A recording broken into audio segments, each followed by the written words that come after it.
Hey, it's Andre Johnson here with our Deal Finders Friday call. Uh, Pleased to have in Natasha Boyce, one of our Deal Finders, Mary, our lead deal VA, and Reese, our head deal closer. How you guys doing? Good, We're thank you. great. Cool. So appreciate you guys taking the time on this Friday. So as we're trying to do every Friday, have a Deal Finders funnel marketing strategies call to talk about leads, deals, to talk about marketing strategies, to talk about opportunities there in the marketplace. And so, no better than to have all of you here to talk about the opportunities that are currently taking place in today's market. So let's first just kick it off and go round robin. And Natasha, why don't you go ahead and introduce yourself and tell people what type of investing you're doing right now? Okay. Yes, my name is Natasha Boyce, and I am still a newbie investor. I used to live in Washington, D.C., and just currently moved to Baltimore, where I bought a 2 unit. So I began my investing as a house hacker, and so now I'm a landlord and also saving money. And but I'm looking to buy more multi-unit properties, 2 units, 4 units, just to replace my income. Okay. So for those people that don't know what house hacking is, can you kind of just break it down pretty simple for folks, just what the house hacking strategy is all about? Okay, well, the house hacking strategy is where you buy a property in order a multi-unit property so that you can live in 1 unit and the second unit pays the mortgage, or the renter, your tenant, pays your mortgage. So in essence, you're able to live rent free, or almost rent free, or almost mortgage free. So my tenant currently pays at least about 70% of the mortgage. Okay. And you know what's funny about that, Natasha, is 20 years ago, my friend turned mentor, Sean Black, was house hacking in the first house that he bought. It was an end of group townhouse, and he did exactly what you're doing right now. And, very young professional out of college, he bought his first house, is that at that end of group townhouse, lived on the first unit, first floor, and rented out the second unit, and had his tenants rent cover his entire mortgage. And so he always held that over my head with my first property being an in the group townhouse, where of course it was a single unit. And he already, as you said, started out with that house hacking as an investor. And I was playing catch up, from that point forward. Good friends, what good friends do to good friends, right? And so he always held that over my head. And that was my inspiration and motivation, for getting into the business and getting started. So that's a great way to start, especially right now where interest rates are historically low, is to get out there and house hack. And if you haven't bought that first investment property, make that first property a 2, 3, 4 unit property. And it's the best way to get started for sure. So now with Mary, want to go ahead and introduce yourself and let people know what you do in the business? Yeah. Hi, my name is Mary. I'm one of the deal finder VAs for Andre Johnson. I actually help clients by getting their records for the Testing Tuesdays campaign. Um, we we are the ones calling and replying to clients for 7 days to get the leads that's needed by our DF or deal finders, All basically. right, cool. And Reese? Yeah, so my name's Reese Pennington. I head up the deal closers division for the deal finders. I have a 12-year sales experience. I really specialize in getting the deal to the finish line in the closing table using many different strategies, whether it's cash offer or some sort of creative financing. All right, cool. And of course, most of you know me. My name is Andre Johnson. I've been investing now for 20 years. And we really have been taking this market opportunity to expand our Deals Meetup platform. We now have Deals Meetup 100% online, have Deals Meetup networks all over the country, now have over 20,000 investors in our Deals Meetup network, and just looking to continue to help investors nationwide to find deals, pitch deals, network partner, and invest with our Deals Meetup platform, and of course with Deal Finders helping investors to find their first or next deal, to automate your marketing and to do more deals. So let's go ahead and get into exactly some of the progress, Natasha, you're making in your marketing activities. And so I know that you have recently run a couple of marketing campaigns, I think starting in April and continuing now to one in the present.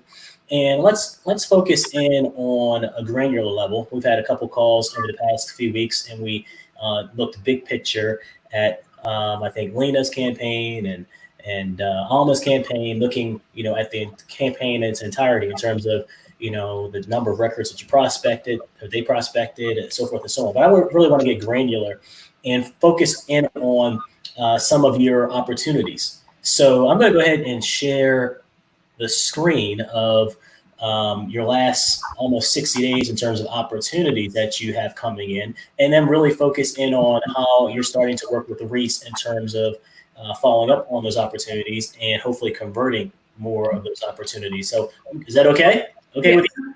Yes. Okay, Reese? Yes, absolutely. Mary, is that good? Yeah. All right, let's go ahead and do it. So let's go ahead and jump right into looking at your campaign here. We're going to go ahead and and so we'll go ahead and look at the results of your last 60 days roughly. So what I'm looking at right now is we're looking at your inbound messages, whether it be call or text, and what has been qualified in terms of qualified leads. So let's go ahead and take a look at some of these numbers. I'll blow this up for everyone so you can see it. And then we'll kind of talk about the numbers in their entirety. And then we'll, kind of discuss with you and with Reese exactly what you guys are doing, working together to follow up on some of these opportunities. So first, we're looking at the time range again from beginning of April to date. Let's go ahead and scroll through here. And of course, you run your campaigns through the Deal Finders funnel. And we're looking right now at 68 inbound messages via text, 5 via call on April 15th. And you could go through each day. On the 16th, there was 78 messages inbound messages for call. And you can scroll through, and I'll look at the summary in the bottom of the table here. But the bottom line is each day that there's been inbound messages received, whether it be inbound text or inbound call, that would indicate that you have a motivated seller that is, looking to hear from you and your team, to say, hey, got your message, your prospecting message, your already selling message. Yes, I'm interested. Tell me more. Let's talk, etc.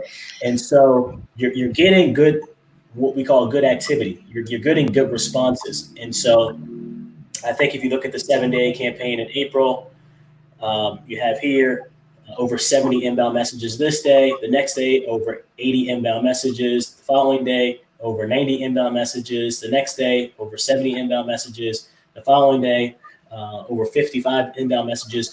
So then it boils down to, what are you doing with these motivated sellers that are contacting you? And so let's go ahead and scroll down and look at the actual numbers. You can see here that you have, again, in total from April 1 to date, which is about the last 60 days, you can see here you have 381 unique inbound messages via text. You have 30 inbound messages via call. And so this is over 400 inbound messages from unique sellers. Okay, that's over 400. So of course, some sellers have contacted you multiple times, which is in this total column. But Reese, that's a good number of potentially motivated sellers in the last 60 days. Over 400 potentially motivated sellers, right? That's a good number. And so then it comes down to, Natasha, when you get these inbound inquiries from potentially motivated sellers, having your team, your deal VAs, having your deal closers, then qualify them and then negotiate. And so what it looks like here from your table, over 400 inbound motivated sellers, and then you have, looks like 25 of them, which is a little shy of about 7.5%, somewhere around there, have been turned into qualified leads. So that's what that form means. So out of the 400 inbound messages, 25 of them turned into qualified leads and turned to sellers, and a couple sellers had multiple properties. So you had 28 qualified leads in total, which is a really, really solid number, over your last 60 days. So I know when you started the campaign, you had not yet had Reese on your team to be your dedicated personal negotiator and closer.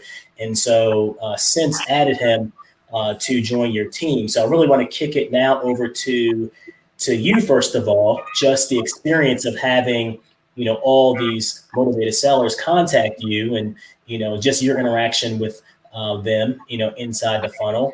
And then we'll bring in Reese to kind of fill in the blanks of how the two of you are working together now. Okay. But what I can share about my experience with managing the funnel on my own is just personally, I know I can waste a lot of time and I can get in my own way. So I can spend a lot of time thinking about, what to say, how to say it. I can also spend a lot of time putting together a really great spreadsheet and analyzing the crime rates for each lead and all of these different things.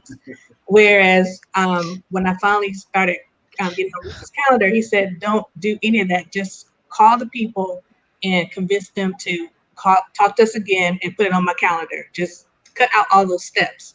So we've been getting a lot more traction and movement in just carrying out that process. Okay. All right, cool. So that's interesting you said that, because I guess, it's hard sometimes for me to think back all the way when I got started. But Natasha, when you say that, it does make me think of some of the early days of paralysis by analysis, right? So you get someone who says, hey, yes, I got your message. I'm thinking about selling my property. And then you look at the address and then you start to dive into demographics. Like, okay, well, what's the traffic count on that highway, right next to the property? Things that, you would say, should I really be doing this? Is this the best way to go about analyzing and following up on this opportunity? And, a lot of investors are like you, Natasha, starting out, and they get in their own way. And those are your words, not mine, but those are my words when I was getting started. You get in your own way. And so I'm glad that you see the opportunity in your funnel, and it's best to then pass it off to an expert like Reese in terms of, taking the qualified lead, passing it along to him so that he can, of course, do a three-way call with you to negotiate and close. So Reese, as Natasha has brought you into the process, what's it been like, the two of you now working together to efficiently follow up on some of these motivated seller opportunities? Yeah, it's actually really been awesome. So, as you talked about those lead forms, the deal VAs actually get on the phone, get that seller to come up with some more information, like why they're selling, how much they owe on the property, is there a tenant in there? And what that does is, once Natasha's able to schedule that on my calendar, it just gives me the ammo that I need to go right into really just having a conversation with that seller, find out what their pain point is, maybe why they're selling. And a lot of times, especially if there's a tenant in there, we want to find out, hey, Mr. Seller, it looks like you have a property that's cash flowing pretty well. What's the reason why you're selling? So one of the big things that I try to do is find out the reason or the problem that they're trying to solve, so that way we can come up with that solution, whether it's a cash offer or some sort of creative deal. So that way we can either add that to Natasha's portfolio or possibly wholesale that offer. Maybe she wants to fix and flip it. So it's really been great to be able to help her out with getting those sellers right into the negotiations and making offers for them. Cool. So as far as the process to get you these qualified leads, let me bring Mary in, and I'm going to actually switch screens here, and we're going to take a look at a different reporting here. So before, we were looking at the inbound responses from your prospecting messages, Natasha, your Are You Selling prospecting messages. And so we saw on an average day, you were getting 50, 60, 70, 80, 90 inbound messages, whether it be text or call, from motivated sellers.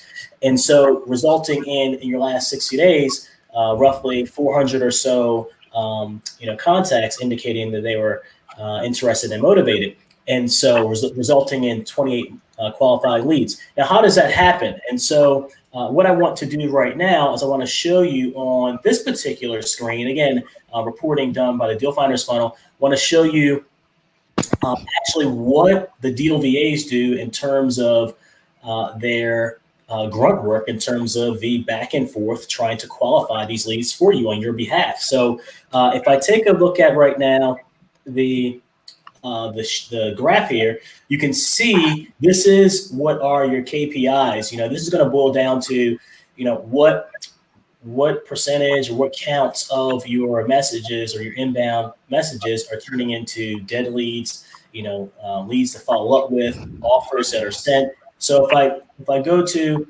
that first day in April, where you had like over 70 some inbound messages, you can see that 35 were scored dead leads. You had 9 follow up with seller. There were 16 offers that were sent out. You had 4 qualified leads, which would be the lead form there. If I go to the next day, you can see you had 33 dead leads. You had 12 follow up with seller, 37 offers sent, which probably was multiple offer strategy sent for the sellers that were qualified. And so this actually happens by, unfortunately, Natasha, not doing crime statistics and demographic research, to see, just looking at the walk score and all those different things for each lead, because you would never get this work done, right? You would never be able to quickly follow up with the seller. And that's not a dig. I'm just having fun. And that's what all of us new investors, we do. We get in our own way. But what you need is to have a team around you, your deal VAs, your dedicated personal negotiators and closers that can help to qualify these leads for you, to quickly disposition the leads as dead or no longer owned by that particular owner, or sold, or MLS listed, or whatever the case may be, and then quickly identify the highly most motivated sellers for the deal VAs to follow up with, to then qualify them with the seller questionnaire, to then get them over to your negotiator and closer, which is Reese. So I'm going to turn it over to Mary, because Mary heads, the team of deal VAs, and they're the ones doing the callbacks, the replies, the text replies, and things of that nature to score these different leads. So, Mary, do you just want to quickly jump in and talk about how the team actually uses like automation in terms of 24-hour no contact tags and things like that to make sure that they quickly follow up with the sellers that are interested in talking to Natasha? Yeah, sure, Andre, no problem. Basically, what we do as once we have the leads uploaded to the funnel and the text messages are sent out, our team of VAs will classify the leads, especially those clients who have responded or not, and we make sure that we classify them accordingly if they have MLS listed, dead leads, or motivated sellers. And for motivated sellers, we make sure that we follow up with them. We do have a trigger, a tag for them, that we follow up with them within 24 hours to make sure that these sellers are really motivated to sell, and that you have a good qualified lead that you can follow up and close accordingly. Now, our deal VAs always check your SMS every hour, on the hour, or with the whole 7 days, basically. The Texting Tuesdays campaign is set up, and everyone is trained and know how to get this qualified leads to you, so that you may have all the good leads to close for that. So, Yeah. so with that follow up, Mary, do the VAs use a follow up call script or a seller questionnaire?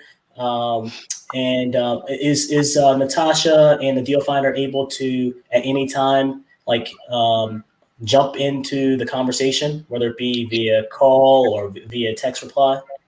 Yes, we do. Once we are able to classify. First of all, I'm sorry.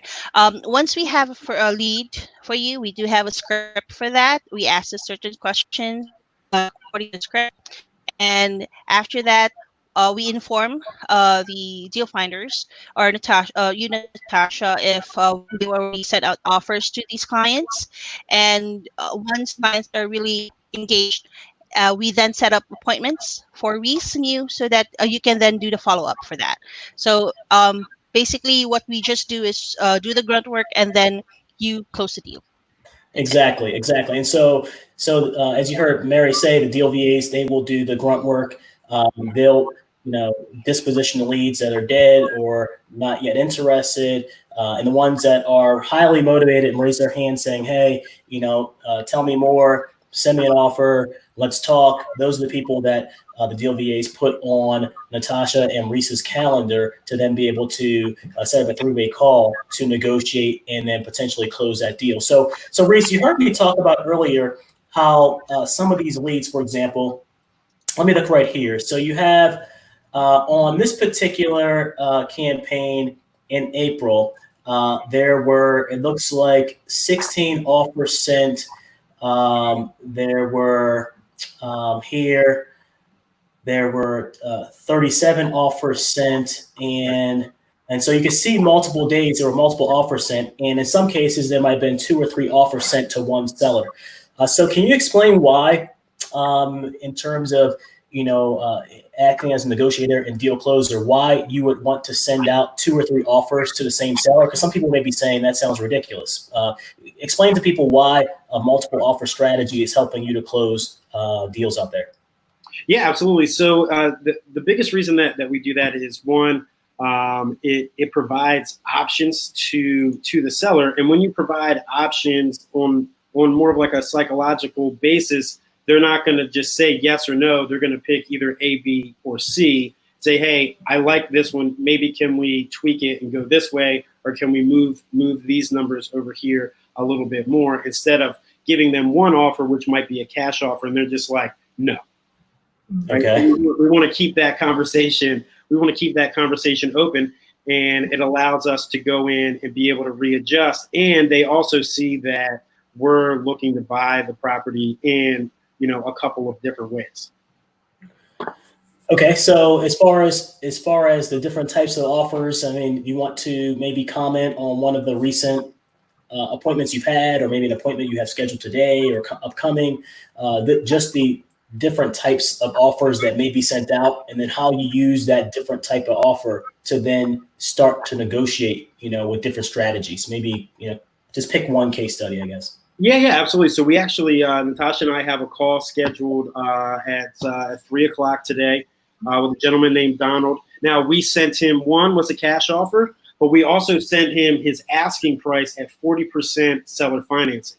So what that's going to do is allow him to get the full price that he's looking for, but he's going to hold a little bit of that financing, and we might be able to structure some payments towards his equity and still be able to either keep that deal or wholesale that deal, and that 40% can be used as a down payment for the conventional financing or the private money or hard money, or it really just provides much more options for you to be able to get in that deal or wholesale that deal off. All right, so sounds good. Sounds good. And so again, that's for those of you that are new or even experienced investors that are not familiar with multiple offer strategies. Most common is a dual offer strategy, one heavily based on price. Like Reese said, a cash offer with no terms, essentially no contingencies or very minimal contingencies, which will be a much lower price. Some people consider that to be a low ball offer, and then the alternate offer would be something that's of higher price, but is heavily investor friendly on terms, as you heard Reese mention. So sometimes you can go the dual offer strategy. In some cases, it may be best to even go with a three offer strategy as well. So Natasha, what area are you targeting right now in terms of your prospecting, and what types of properties? Right now, I'm targeting Baltimore, and I love the Hyattsville, Mount Rainier area, and I'm also excited to return to targeting the DC area. Before, I thought the DC area was just too expensive for me to be an investor, but I'm also taking advantage of the for sale by owner and expired leads list that we have available now. So I'm excited to get into that arena and wholesale some of those deals, build up some cash, and possibly get some multi units, because my ultimate goal is to own multiple multi-unit properties that will replace my income. Okay, and so you mentioned something there that's super cool because I did a Bigger Pockets live stream I think a week ago, and I was referencing how that is a very good opportunity for investors, and that is actually for the first time for a lot of investors that haven't been through market shifts, but that is actually targeting expireds, withdrawns, and canceled listings from the MLS. And the reason why it's super important to include expireds, withdrawns, and canceled into your marketing, into your funnel marketing, is because right now, there's been like an 18% decrease in the number of properties on the market month over month, and almost that same amount of percentage drop year over year. It's because a lot of sellers aren't listing their properties because they don't want the parade of buyers coming through their properties with the whole pandemic we're dealing with right now. And then other sellers are taking their properties off the market because of the same. They just don't want the parade of buyers to their properties. Now, even once that phenomenon has passed and we get back to some semblance of normalcy, you have to remember, as the market shifts to somewhat of a softer market, the whole psychology of sellers just knowing they can put their property on the market and have it sold in 45 to 60 days as a national average, that phenomenon will have passed. And so that soft market will then cause a lot of people with high motivations to want to sell.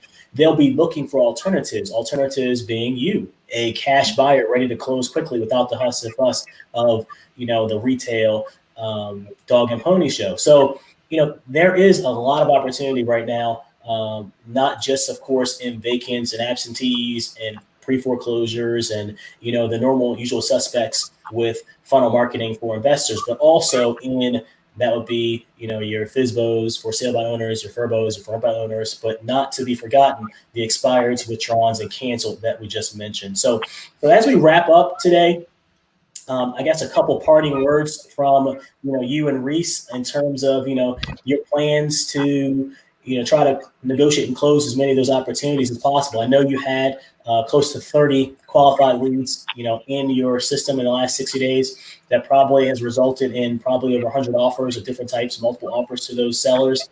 Are you filling your pipeline or your calendar with negotiating appointments with these sellers? Have they fallen off in terms of their interest levels? Just where things are right now as you look out to next week, with your calendaring. Well, I think right now I'm excited about the new campaign, because people are hungry, so those leads are still hot, and I'm very excited that we've added the Deal VA assistant, so they can automatically take me out of the equation and put those appointments right with on Reese's calendar. So I'm very excited about those opportunities. For my first campaign in April, some of those leads are a little cold, and I'm still following up with some of them. But I'm still excited about those leads as well. I was able to listen to a small portion of one of our other Deal Mastery calls last week with Kevin, and he talked about how you really a lot of the sales cycle can last at least 90 days. So I'm excited that I still have at least 90 days to make up for procrastination and self-doubt and all those kinds of things, and just put the systems in place so we can still go after the new leads, but also the old leads from April. So Natasha, before I pass the ball to Mary, and then we'll end with Reese. So that is something not to be overlooked, or forgotten. So the leads that are coming to your system, you never shut the door on the opportunity for leads in your system until that property is sold or the seller says, take me off your list or do not call me anymore, because they responded to you for a reason. And so when they responded to you, they indicated that they wanted to hear more. They wanted to negotiate. They wanted to, potentially work out a deal. So you have to now just be consistent with your follow-up. You can put them in your system now that they've responded and gave you permission to, engage with them. Of course, you can add them to, follow-up sequences, whether that be, a call by the Deal VAs, twice a month, or, a voicemail that you leave, or email or text, whatever it is that you have communicated with them by, you can have consistent follow-up with them, of course, to then make sure that whenever they have changed in terms of their motivation to sell, like yesterday, you're the person that's top of mind for them. And then you'll be the person they go to, not to an agent, not to another investor who may send them a message later. You will have built a rapport with them, and they're going to want to do business with you because you've been talking to them for, weeks, months. And now when they're ready, you're ready right there as a willing and capable buyer. And so, Mary, as far as the process enhancements now with, you just putting the appointments right on Reese's calendar. So have you seen that be an improvement for Natasha and her new campaign with being able to get those appointments scheduled for her and for Reese? Yeah, I think that particular setup that we have right now for scheduling it on Reese's calendar makes it easy for the sellers and Reese to close the deal, and of course for Natasha to get that. Our team of VAs are very well trained, of course, and they really are. Into this 100%, making sure that these sellers are really well motivated, and that's what we are trying to achieve here, so that all our deal finders will have the leads that they would have a need to be closed as soon as possible, of course. All right, cool. And so I know our system, has been upgraded and enhanced over the past year, where the offers go out straight from the funnel. The copy goes to Natasha and to the seller. And then, of course, you just heard how we have the deal VAs putting the negotiating and closing appointments with the seller right on Reese's calendar as leading the negotiating and closing team with three-way calls with Natasha. So, Reese, you want to close out here just on, I guess, Natasha's current campaign and just closing out some of the opportunities that you're working with, including the one that you have at 3 p.m. today? Yeah, absolutely. So, and to really touch on what Natasha said, the money really is in the follow-up. I mean, 80% of sales are really made between like the 5th and the 12th touch. So the follow-up is, absolutely necessary. I have a lot of follow-up going on. So like if we're on the phone with that seller and can't close them on that first call, we're always going to schedule the next call, so that way we can move that needle closer to the closing. I have a couple of deals that with some of the other deal finders that are in deal closers that we're very, very close to getting right to the closing table. So super excited about that one, and I'm very excited about the one that we have coming up right here at 3 p.m. With Natasha. So that way we can really find out what that guy's pain is and what he's really trying to do with that property. So we can really just provide the best solution to him. So that way it can be a win-win for everyone. Okay, cool. So I'll go ahead and close it out. So looking forward to connecting with all of you nationwide as we expand our Deals Meetup nationwide. Deals Meetup is now 100% online. You can go to dealsmeetup.com every first Wednesday at 7 p.m. Eastern until find deals, pitch deals, network, partner, and invest. And we're just so glad that we're able to now leverage our Deal Finders funnel and to help investors nationwide to find your first or next deal with a 30-day Deal Finders Challenge. You can join our Deal Finders Challenge at dealfinderschallenge.com. We have all the resources, starting with the targeted list, of course, starting with that targeted list in your targeted area for your targeted property. And then, of course, you can leverage our deal VAs, our negotiators and deal closers to help you to find your first or next deal. And of course, it's your deal. It's your exit strategy to do whatever you want to do with it: wholesale, fix and flip, fix and hold, target mobile homes, apartments, single family, whatever you want to do. Anywhere, USA, we can help you to find your first or next deal. Go to dealfinderschallenge.com. Looking forward to hearing from you, working with you. And until next time, happy hunting. All right. Take care, guys. Thanks. Thank you. Thank you.